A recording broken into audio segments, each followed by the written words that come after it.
Eu acredito, eu acredito.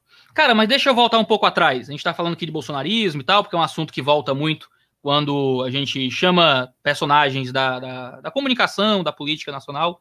Mas eu lembro de você, eu lhe conheci, a primeira vez que eu ouvi falar de Felipe Moura Brasil foi com o mínimo.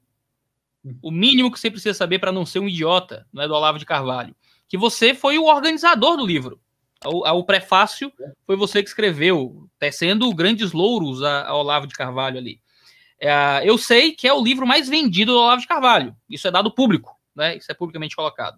Eu tenho duas dúvidas, certo? Uma eu não sei se você pode dizer, mas outra está mais dentro do ponto da entrevista. A dúvida, que está um pouco mais dentro da entrevista, é o que é que aconteceu contigo nesse caminho de vir de um aluno do Olavo de Carvalho, ser alguém que era aluno do COF, que organizou o livro do Olavo, e hoje alguém que está aparentemente um pouco mais afastado do que seria o olavismo tradicional, digamos assim. Você não está defendendo o Bolsonaro, não está... Porque o olavismo hoje é isso, é Bernardo Kister, é a galera que está amando o governo e não existe direita, só existe o Bolsonaro, né? Houve há uma desconexão, mas essa ruptura pareceu muito discreta para mim, certo? Eu te acompanho há um tempo, não pareceu ter treta, briga, declarações polêmicas, eu não vi o Olavo de Carvalho te xingar com algum nome estranho, nunca vi você falar mal do Olavo de Carvalho por aí, mas há claramente uma desconexão. Há claramente uma desconexão. Essa é a pergunta que está dentro da entrevista. A segunda é, você também recebe alguma coisa pelo mínimo? Porque se você recebe, você está ganhando, você está bom de dinheiro. Você tá... Olha, é um trabalho, né? Um trabalho de organização de um livro que saiu em termos de organização da minha cabeça, embora a obra de décadas seja do Olavo de Carvalho. Então, ninguém me mandou fazer o mínimo não foi um projeto de outra pessoa que me chamaram para organizar, foi uma iniciativa minha e numa outra época, né? Antes, muito antes, então muito, né? Se você pegar ali, são poucos anos, mas antes da ascensão eleitoral do Jair Bolsonaro, antes daquele fenômeno de 2018. O livro foi iniciativa sua, então, que transformou o Olavo de Carvalho em um filósofo pop, se a gente puder dizer assim.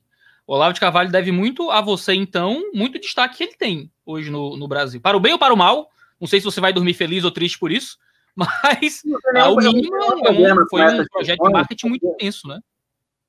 Não tem nenhum problema com essas questões, porque o livro ele merecia ser organizado, ele é um livro que tem artigos excelentes, que merecem ser lidos ainda hoje.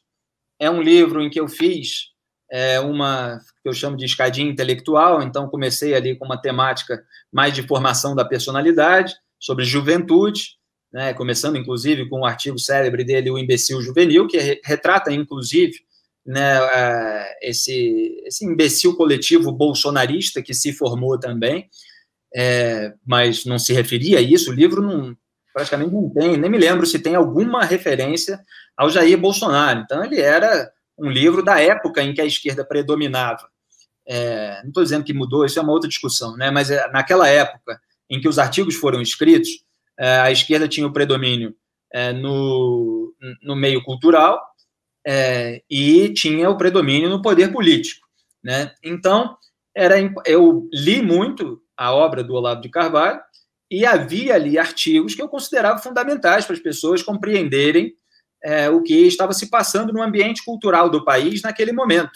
E eu continuo achando que vários artigos são perenes, inclusive, eles merecem ser lidos e merecerão ser lidos daqui a uns anos, inclusive até para entender essa época.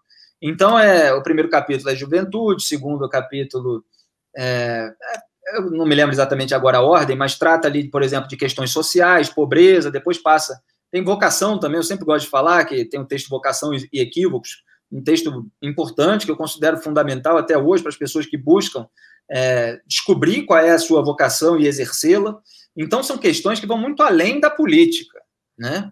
Aí tem questões sociais, pobreza, etc. Aí tem um capítulo sobre democracia, né, mostrando o que está em jogo na democracia, quais são as forças que atuam nela.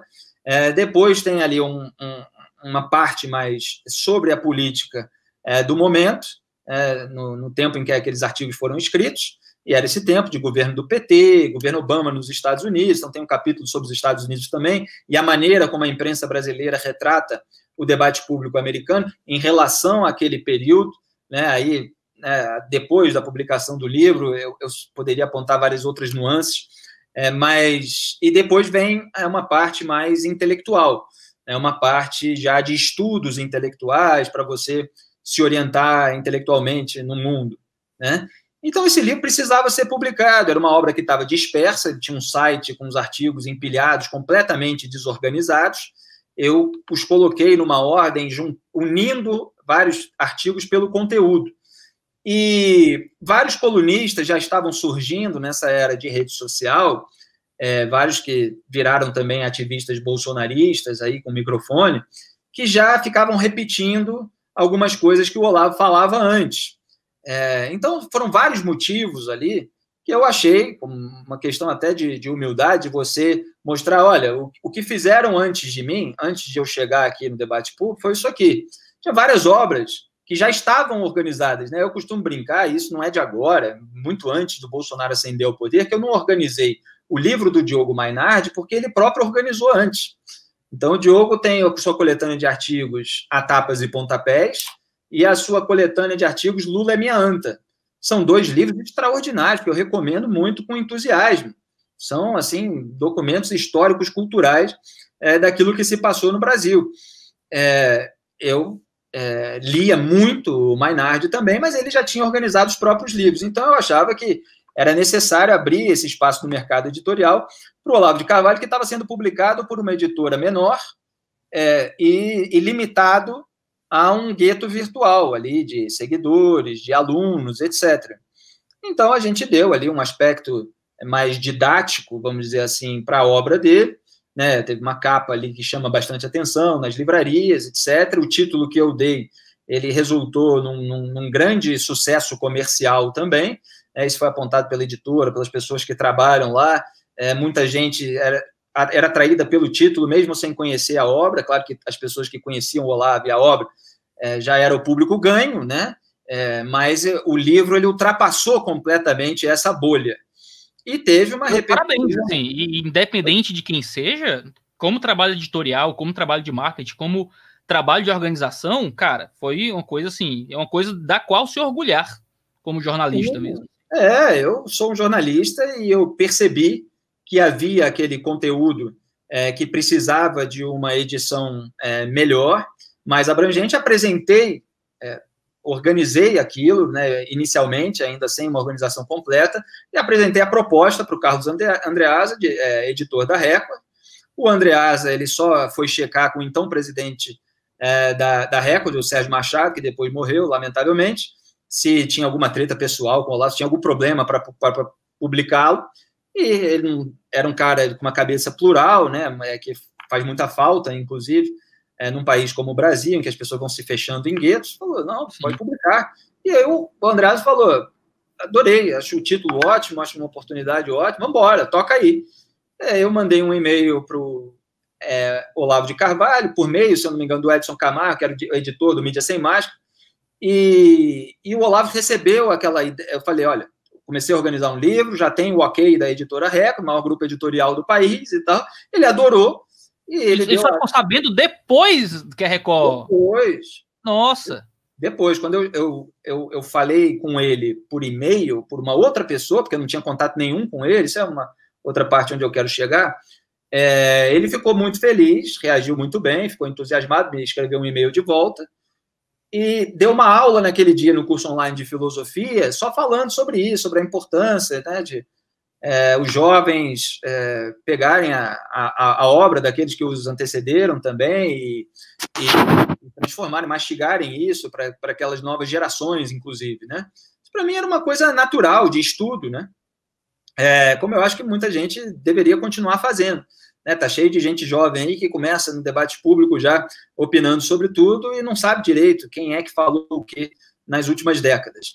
Então, o livro foi publicado, eu continuei o meu trabalho até o final e foi um sucesso absolutamente extraordinário. E o que acontece é isso, você organiza um livro, assim, o parêntese que eu ia fazer, perdão, que é muita coisa, né, dessa história para cá, são muitos anos. Sim, sim. Mas as pessoas, às vezes, têm uma impressão de que eu conheço pessoalmente o Olavo, de que eu fui um aluno assim, que eu sentei numa carteira e ele ficou lá no quadro negro, dando aula, e que a gente conversava antes e depois da aula, e que a gente se falava pessoalmente. Eu nunca encontrei pessoalmente o Olavo de Carvalho, nunca. Então, assim, eu li a obra dele, ele era uma pessoa desconhecida em termos pessoais, assim, para mim. Meu primeiro acesso a ele foi por meio desse e-mail, por uma outra pessoa. Ele já tinha elogiado um soneto meu no programa que ele fazia, o To Outspeak. Soneto do Estudante Sério. Soneto do Estudante Sério, exatamente. E era só isso. E aí publiquei o livro, fiz uma entrevista com ele na hora do lançamento, virtualmente, e os meus papos com ele foram umas 4 entrevistas virtuais, assim, onde eu consegui me estabelecer como jornalista, na Veja, no rádio, no Antagonista e tal. Eu entrevistei o Olavo, porque achava que era uma figura que tinha ali o que dizer e tal, o que trazer naquele momento do país. Então, eu era um jornalista com espaço na grande imprensa, que eu conquistei em razão do meu trabalho, inclusive do livro, mas eu fui chamado para a Veja em razão dos artigos que eu escrevia. E o livro foi mais uma realização, claro que repito, o autor Olavo, autor dos artigos, etc. Mas aquele estudo intelectual que resultou no livro também foi uma amostra para as pessoas que passaram a se interessar no meu trabalho de realização, de capacidade. Né? Então, a Veja me contratou para ser colunista. Né? Não contratou o Olavo, não contratou outros caras à direita depois de mim. Não me lembro se veio alguém depois de mim, mas já tinha, né? O Reinaldo, o Rodrigo já tinha entrado. E eu entrei logo em seguida. A Veja estava no ápice ali. E aí virei colunista desde então.